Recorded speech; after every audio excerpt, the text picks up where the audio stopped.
The Joe Rogan Experience. Something like a third of students think, people under 25 or something, think communism might be worth another try.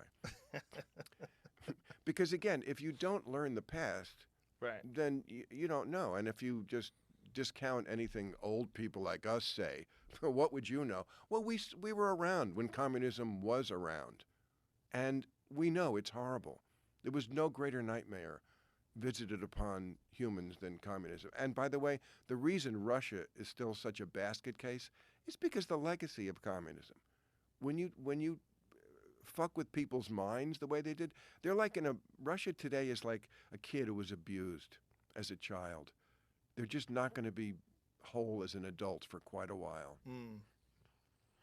Yeah, I just can't understand how the institutions of higher learning wouldn't understand the value of rigorous discourse, the value of even having conservative speakers come in where you could debate with them. When I was a kid, when I was 14 years old, Barney Frank had a debate with a guy from one of those like hard right America. I forget what it was called. I forget what organization he was in, but it was some sort of Tea Party type On thing. campus? Yeah, and when I was in high school, and it was fascinating because they allowed these two people to speak, and the America First guy or whatever he was, whatever the company, whatever the group he was a part of, spoke, and it was kind of clunky, and then Barney Frank was brilliant. It was eloquent. It was funny. It was Love great. him. He was awesome. Love him.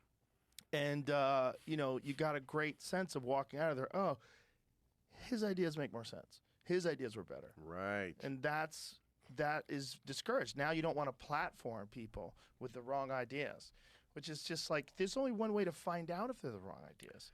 You test them. You test them against better ideas, and everybody learns that way. And when I was a kid, people understood that. It was before the age of echo chambers and social media, and people believed in freedom of speech and rigorous discourse. They believed in debates. I mean, those famous debates that were on television between Gore Vidal and William F. Buckley. Oh, yeah. I mean, those to this day are fascinating debates. They're really interesting. And the fact that those aired on television, they got an enormous audience back then. It's really a shame that today anybody who has differing opinions than you shun and you never platform them. And then the problem is it just makes them more convinced they're being silenced, and it makes their supporters, like every time they arrest Trump, he gets more supporters.